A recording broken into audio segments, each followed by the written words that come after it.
There is a certain kind of person who moves through the world differently. You have probably met them in the quiet corners of your day, perhaps without even realizing it. Maybe you have seen them standing perfectly still at a busy intersection, while the rest of the world is a blurred line of gray pixels rushing past them in a desperate hurry. Or maybe, if you are truly honest with yourself in the silence of the night, you are one of them. These people are not rushing to get somewhere. They are not frantically counting down to a deadline that no one actually agreed upon. They just exist at a different speed, like a single, vibrant blue block in a vast, spinning sea of monochromatic gray gears. I have noticed them in the small, ordinary moments that most of us sprint past. There is the friend who takes 10 years to finish a degree and doesn't seem the least bit bothered by the timeline everyone else is obsessed with. There is the coworker who turned down a major promotion because they simply didn't feel like it, choosing a quiet window seat and their own peace of mind over a higher salary and constant, grinding stress. There is the family member who, at 35, still hasn't figured out what they want to do with their life, yet they wake up every morning without a single trace of panic in their eyes.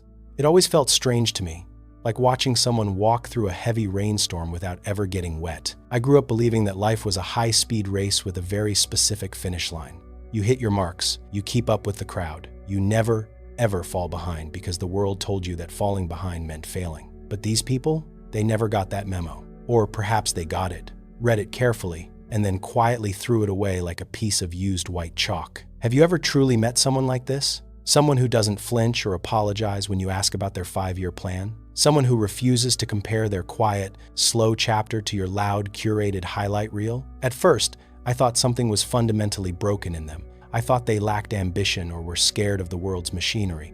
But the more I watched from the edges, the less that explanation made sense. They weren't frozen by fear. They weren't hiding from reality. They were just unhurried. There is a profound psychological difference between being stuck and being slow. Being stuck feels heavy, like your blocks are made of solid lead and you are sinking into the white paper floor. But being slow can be a deliberate choice, a beautiful piece of architecture. It is a quiet resistance to the modern obsession with rushing. It is a refusal to let the world's frantic, chaotic rhythm dictate the beating of your own heart. These people tend to notice things that the rest of us sprint past. They see the way the light changes in a room at 4 in the afternoon. They hear the long, heavy pause before someone says something truly honest. They feel the weight and the texture of an ordinary afternoon. They aren't trying to be mindful or present because they read it in a self-help book. They just are. Because when you aren't racing toward a destination, you actually have the time to see exactly where you are standing. Society doesn't quite know what to do with these unhurried souls. Our language is built for extremes, for great, visible success or obvious failure. We don't have a clean, clinical label for someone who simply takes their time to exist. So, because we fear what we cannot categorize, we call them lazy. We call them unmotivated. We say they are lost or lagging behind, and maybe some of them are, but not all. Or maybe you are that person, the one who never felt the roaring fire everyone else seemed to have in their 20s. The one who watched friends race ahead, getting married, buying homes, building empires, and felt no jealousy.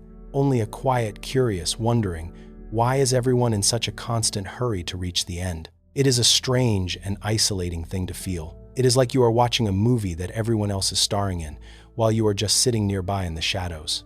Not bored, not sad, just separate. There is a specific kind of loneliness in that, not the dramatic kind, but a soft, ongoing sense that you are living at the wrong speed, that you missed a setting everyone else adjusted years ago. People give you advice.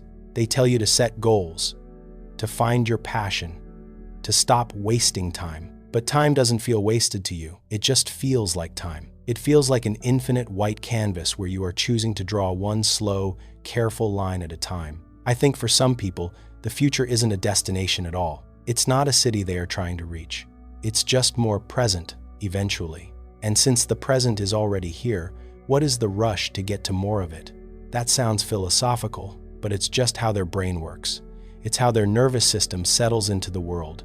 Some people wake up with a sense of urgency, their gears already spinning at maximum speed. Some people wake up with a sense of stillness, their internal clock moving with the pace of growing grass. Neither is trying to be that way. It just happens. At some point, I realized that urgency is a cultural construct. It is a trained behavior. The deadlines, the milestones, the rigid timelines we are handed before we can even question who wrote them. Graduate by this age, career by this age, family by this age, retire by this age, die having successfully completed the list. But some people look at that list and feel nothing but blankness. Like being handed a menu in a language you don't read. They are not against ambition, they just don't feel it as a drumbeat in their ears. For them, ambition isn't an explosion, it's a quiet hum, or sometimes it is total silence. And the world keeps asking, what do you want? Where are you going? What is your plan? And they don't have an answer. Not because they are avoiding the question, but because the question itself doesn't quite land. What if you don't experience time as a countdown? What if the ticking clock everyone else hears is just quiet for you? That isn't a defect. It is a different relationship with the act of being alive. I used to think these people would regret it later, that one day they'd wake up and panic, that the slowness would catch up with them. And sometimes it does, but often it doesn't. Sometimes they just keep going, slowly, gently, without the midlife crisis everyone predicted. Not every life has a grand reckoning. Some lives just continue, like a peaceful black charcoal line on a clean white page. What bothers people most about the unhurried is the lack of visible struggle. We respect someone who is fighting, climbing, and grinding. But someone who isn't struggling, someone who seems content to drift, that unsettles us. It raises a question we don't want to ask ourselves. What if the rushing is optional? What if the panic is a learned response? What if the timeline is entirely made up? We don't like those questions because if we take them seriously, we might have to change. We might have to admit we didn't have to live this way. So we dismiss the slow ones. We pity them, or we envy them in secret, but they are still there, moving through the same world at a different pace. There is a freedom in not being in a hurry, but it comes with a cost. People misread you. Opportunities pass. You fall out of sync with old friends. You become a person who is very hard to explain at a dinner party. And sometimes you wonder if they're right. You wonder if something really is broken inside your blue blocks. You try to force the urgency. You set alarms. You make lists. You pretend to care about the race, but it always feels hollow, like wearing a heavy gray costume that doesn't fit your frame. Eventually, most unhurried people stop trying to wear the costume. It's not a big decision, but a quiet surrender to their own nature. Fine, I am slow. I will move at the speed of my own soul. What if nothing is actually wrong? What if some people are just tuned to a longer frequency? Not better, not worse, just specific. I don't know if that's true, but I've stopped assuming it's false. There is room for people who don't rush. The world doesn't make space for them, but they exist anyway. They are living proof that another rhythm is possible. You might never fully understand them. You might be beery and never quite accept it, but maybe understanding isn't the point of the journey. Maybe it's just enough to notice that not everyone hears the same clock, to notice that not everyone feels the same pressure, that some people walk slowly through life, stopping to touch the Tibesher dust on the walls, and they still arrive somewhere meaningful, just not where we expected them to go, just not when we thought they should arrive. Maybe that's okay. Maybe it was always okay,